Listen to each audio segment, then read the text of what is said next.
If you're like me, you've been watching the events of the last week unfold with a certain amount of just shock and horror and dismay and also certainty.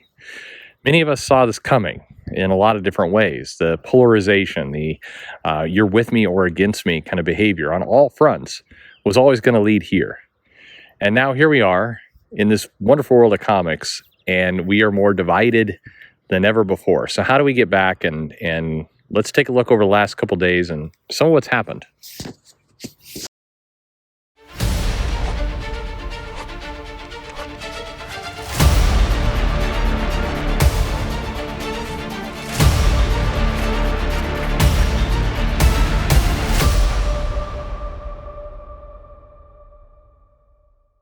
Hey everybody, this is Perch.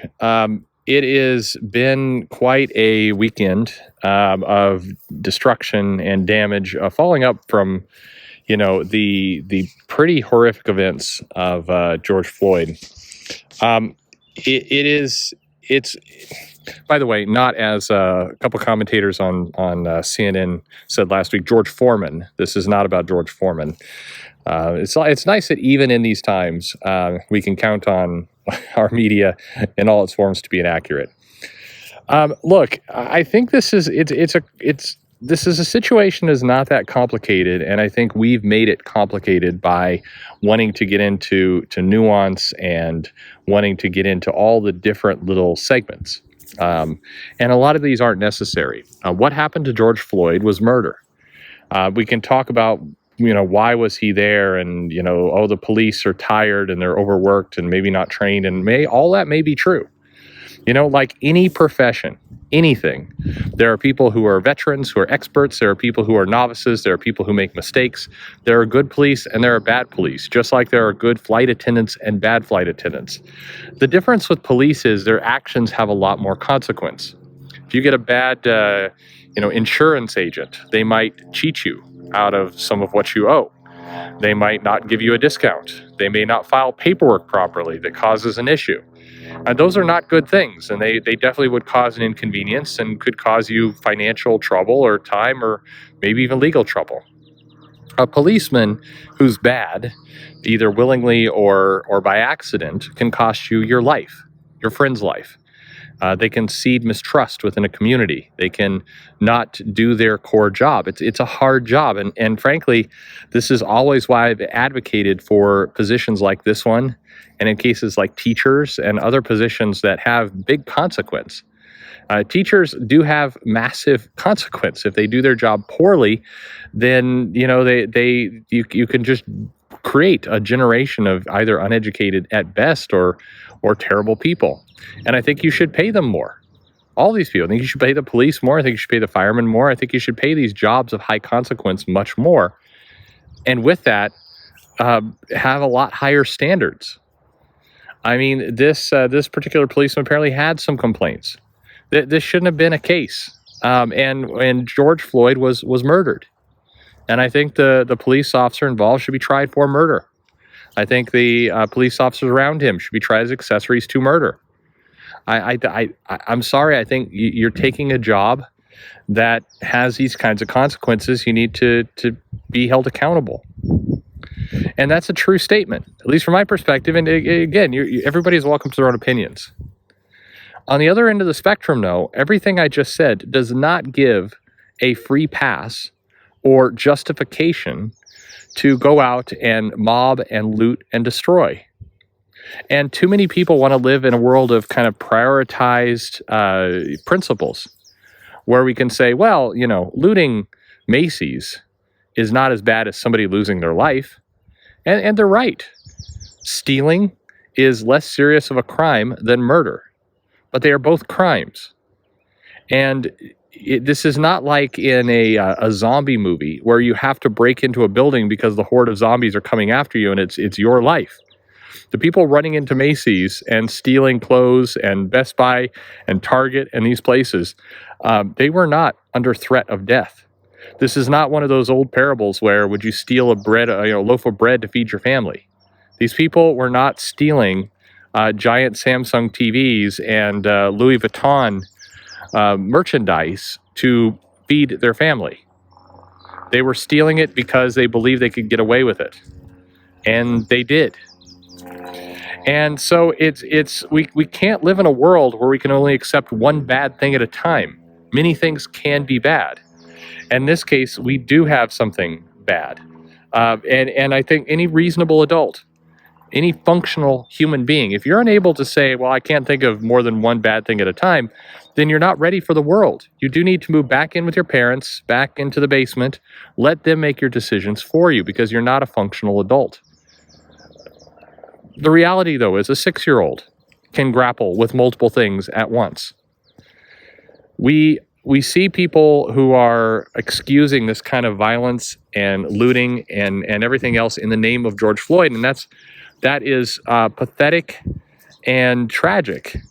And I apologize to George Floyd's family and to the real members of the African American community who have suffered real violence and have to live in this kind of fear, this kind of stress. That there's no excuse that you have to deal with this. And the people who are now looting and vandalizing things in his name are doing a massive disservice. In many cases, as toxic and damaging of an impact as the police who took his life. There's no excuse for that. It is a weird time.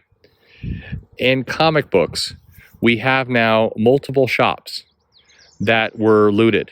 Golden Apple Comics of Los Angeles, Heidi High Comics of Los Angeles, Japan LA Comics of Los Angeles, Graham Crackers in Chicago, Challengers Comics and Conversation in Chicago, Top Cut Comics in Berwyn, Dreamhaven Books in Minneapolis.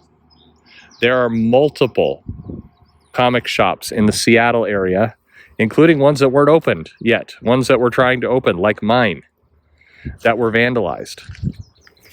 And there's no excuse for it. And I want to point out here, because this creates an illustrative point about why there is this feeling that there are creators versus fans, or that there is a disconnect between the two, and why some retailers feel like the publishers and the creators are against them or don't care about their success. This is a little bit about optics, and you can either choose to say this isn't what I meant, and that could very well be the case. But we all have to accept of how we look, how we feel. I see a lot of people in the comics community will talk. In fact, there was a thread about a year ago suggesting that people shouldn't wear red hats out in public anymore, that the Make America Great Again red hat had spoiled it for everyone. That red hat you just shouldn't. Because somebody could, even if you're not, even if that red hat said something like "Vote Joe Biden," you might get mistaken. So you just shouldn't do it. Well, on that same vein, when creators, several of them, post things like "We support the people," or they post comments about how the looters are actually undercover police officers who are doing this as a psyop kind of exercise, or that they encourage the people, hey, if you've been looting, let us pay your bail, or let us figure out a way to get you, somehow not caught. There was a creator, an image creator, who was talking about ways to escape with your goods. That if you looted something, here's how you can make sure you don't get caught by the police. Because if you get caught by police, you could get in trouble. I mean, how terrible would that be? You could get in trouble for looting. Yeah, that's the whole point. And so if you're a retailer, and you see, people who are making the comics that you're trying to sell, basically cheering and clapping back and supporting this kind of looting activity, and you show up to work on Monday and discover that your shop has been broken into, brick has been thrown through the glass, and now, you've got a massive bill on your hands. You can sit there and go, well, let's just hope those comic creators will come up with another, Bink charity, and then I can get some money to replace this glass. I mean, I've been shut down because of the state's orders for the last 2-3 months, and so I'm struggling. I'm having to take out loans to support my business. And, now I have to log on to Twitter and see that creators are basically cheering on the looters that just destroyed the place where I sell their comics, yeah, it probably makes them mad. That probably makes them pretty damn frustrated. And so when you say this kind of stuff and you get creators like, now screw you, Trump ban. Look at the optics. You know what? I mean, come on. Look at the way you're coming across. This is a tough time for a lot of people. We have this very frightening pandemic. We don't know where it's all leading. We've had very ambiguous, loose state orders that are all over the place, that are not consistent, that tell us one day that wearing masks is pointless and racist, and the next day tell us we have to wear them or we're killing grandma. We have this absolutely disgusting event with George Floyd of corruption in this officer who killed somebody. We have a very justifiable population who's mad, who's not going to take it anymore, that this death just continues to go on. We have potential agitators in the form of Antifa or white nationalists or wherever they happen to be. They're criminals, whoever they are. And this is a very, very tense situation for all of us, including, by the way, a lot of creators who had pencils down, who do not have work. I understand you've got stress and anxiety too. We all do. It is not the time to start cheering on lawlessness and chaos because it's fun to do on Twitter or because we want to have good street cred or from being punk rock or whatever the fuck you're trying to do. You're hurting people, whoever you are, whether you decided to go out and loot, whether you're part of a police system that turned a blind eye to this stuff. It does not matter. Everybody knows from a very early age. My daughters figured it out at age 2 that they shouldn't pick up an ink pen and draw on the furniture. At 2, they knew that picking up a rock and throwing it through the window was going to get them in trouble and it was wrong and they shouldn't do it. There is no justification for adults to pick up bricks and throw them through glass, to loot stores, to steal. You all know it is wrong. It is not suddenly okay because a policeman murdered somebody and it may be getting away with it. The answer to that solution is to vote in better people. It's to get leaders that are going to hold things accountable. It's to keep those who have been killed on your lips and out in public. It is to protest peacefully. Lots of groups were doing that just fine this weekend. Lots of cities had protests. There was not damage, looting, fires, and destruction. It can be done. It can be done all the time.